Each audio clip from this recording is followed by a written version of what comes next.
अमेठी की करबला मुंशी मुजफ्फर अली में। जैसा कि यहाँ पर लगातार ज़ायरीनों का आना हो रहा है और लगातार लोग प्रोग्राम भी कर रहे हैं यहाँ पर, तो आज इत्तेफाक से हम लोग भी यहाँ पर आए और आने के बाद पूरा जायज़ा लिया। जैसा कि हम अवध की हिस्ट्री पर अगर नज़र करते हैं तो हमें दिखाई देता है कि अवध के नवाबीन जो गुज़रे हैं, कि जिन्होंने बड़े बड़े इमाम बाड़े, बड़ी बड़ी दरगाहें करबलाएं और बड़ी बड़ी ज़मीनें वफ़ कर दी, छोड़ दी कि आने वाली नस्लें इससे फ़ायदा उठाएं, फैज़ उठाएं। इसके साथ साथ जो जागीरदार, ताल्लुकेदार और ज़मींदार गुज़रे, बिजनेसमैन गुज़रे, जिन्हें हम ताजिर भी कहते हैं उर्दू में, तो इन्होंने भी काफ़ी इबादत गाहें बनवाईं और बनवा के वफ़ कर दी। और इसमें से कुछ प्रॉपर्टियों को जो वफ़ अलल औलाद कर दिया, यानी कि उनकी नस्ल दर नस्ल वो सिलसिला बाकी रहेगा और उनके ही सिलसिले से एक न एक मुतवल्ली बनता रहेगा। इसके साथ साथ जो वफ़ अलल खैर है उसमें वफ़ का पूरा इन्वॉल्वमेंट रहता है। वफ़ अपने ही मुतवल्ली, अपने ही लोग वहाँ पर मुकर्रर करता है। आज इसी सिलसिले में हम कुछ बात करेंगे। और दूसरा सबसे बड़ा सवाल एक और भी उठता है कि जब यहाँ पर 43 साल से एक ख़वातीन को मुतवल्ली रखा गया, तो उनके कार्यकाल में करबला की ये दुर्दशा क्यों रही? पहला सवाल। दूसरा सवाल ये कि उन्हीं के कार्यकाल में इस करबला का सौदा कैसे हो गया और उनको पता क्यों नहीं चला? जब यहाँ पर लोगों ने आना शुरू करा, जैसे कि मौलाना यासूफ अब्बास साहब हैं या मौलाना सैफ अब्बास साहब और दीगर उलमा जिन्होंने यहाँ पर आना शुरू किया, और आने के बाद यहाँ पर एक तांता लग गया, तो उसके बाद फिर बातें निकलने लगी और ये बात सामने आई कि इसका सौदा हो गया था, इसको बेच दिया गया था। तो सबसे बड़ा सवाल ये है कि अगर 43 साल किसी मुतवल्ली की कार्यकाल में अगर करबला बिक जाती है तो उसका जिम्मेदार कौन है? और तीसरा सवाल कि इस करबला के जो पेपर हैं, जो कागजात हैं, वो कहाँ हैं और ये करबला किन कागज़ों के बिहाफ पर बेची गई? हम मिसम भाई आज हमारे साथ हैं और हमारे मिसम भाई बहुत अच्छे लॉयर भी हैं, और इसके साथ साथ आजकल आप देख रहे हैं वकीलों में और पुलिस विभाग में कुछ थोड़ा करवा दिया गया है या अनजाने में हो गया है। तो खैर हम ऊपर वाले से प्रार्थना करेंगे कि ये दोनों देश की ताकतें हैं, ये आपस में मिलजुल के काम करें ताकि लोगों को इंसाफ मिले।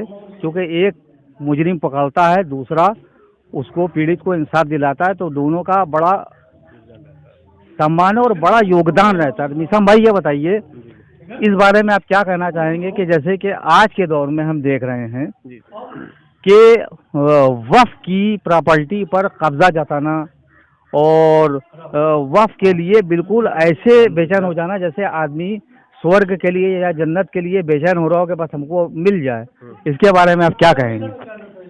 सबसे पहले तो बता रहा हूँ, जो आप कह रहे हैं कि वफ़ के लिए लोग मुतवल्ली बनने के लिए परेशान रहते हैं, यही कह रहे हैं ना?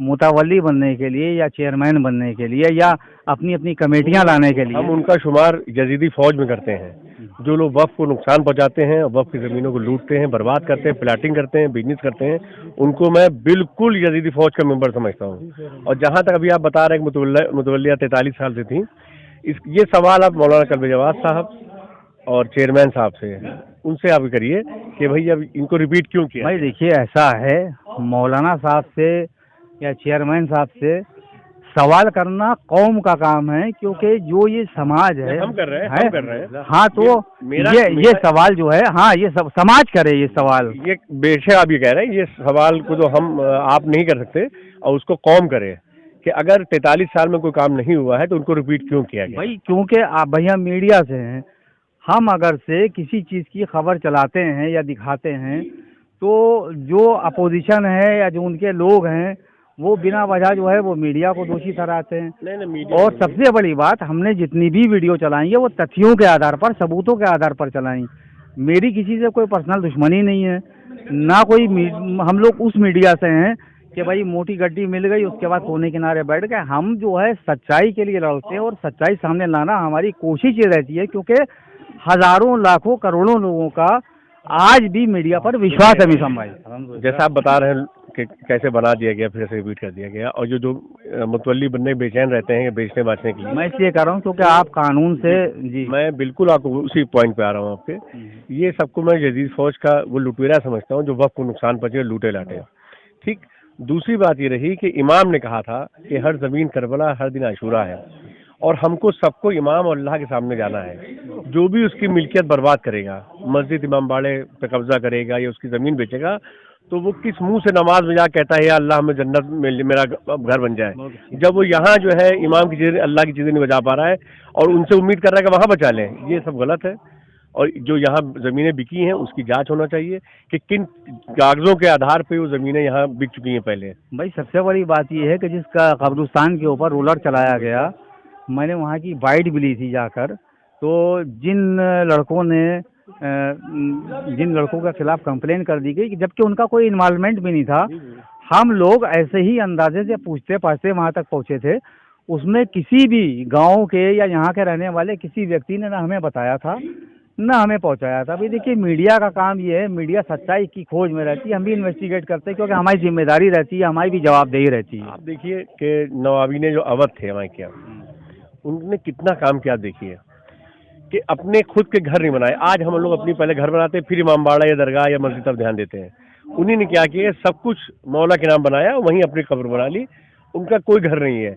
उन्हीं जो किया अल्लाह मौला के लिए किया। कितने इबादत गुजार लोग थे। और आज के जो लोग हैं जो वक्त की चीज़ें बेचे डाल रहे हैं, लगता है उनको मर के नहीं जाना है। उनको आज की जो जनरेशन है उसके लिए आप कोई मैसेज देना चाहेंगे? मैसेज ये दो चीज़ें पकड़ लें। एक तो तालीम की तरफ ज़्यादा झुकाव कर ले, और दूसरे जो हमारी वीरान मस्जिदें हैं अभी नई अपना बनाइए। आप देखिए जो वीरान है उनको आबाद करिए। और मेरी ये दुआ है जो लोग ऐसा करेंगे, जहाँ भी जो लोगों ने यहाँ योगदान किया, हैंडपैप लगवाया, ये सब दरवाजे लगवाए, जरी यहाँ रखी गई, या जो भी मौलाना यहाँ है उन सब ने अच्छा काम किया। कम से कम ये हर तरफ अब पूरी दुनिया को मालूम हो गया करबला इतनी बड़ी यहाँ यूं ही पड़ी थी। दूसरी एक सवाल और है मिसम भाई, ये बताइए कि दीन और शरीयत की रूह से जो आपके शिया समाज के जो रोल्स हैं, जो कुरान के रोल्स हैं, जो उसके कवानीन हैं, उसके मुताबिक ये बताइए कि अगर से आदमी को जब पता चल रहा है, अपनी आंखों से देख रहा है कि गलत हो रहा है, उसके बाद भी वो गलत के साथ खड़ा है, तो उसके बारे में क्या कहेंगे? वो तो आप जानते हैं इस्लाम में भी है,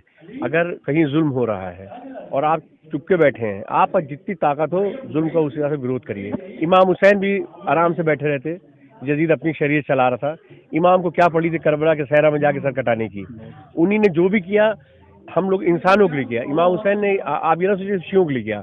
पूरे कुरान शरीफ में इंसानों की बात है, और पूरे करबला में जो इमाम हुसैन ने खुतबा भी दिया उसमें इंसानों की बात की है। मगर वो खुतबा नहीं दिया, वो जानवरों के सामने दे दिया जिन पे असर ही नहीं हो रहा था। जी जी। और इमाम हुसैन अलैहिस्सलाम के जिनका कल चेलुम है, वो किसी जंग के इरादे से नहीं निकले थे।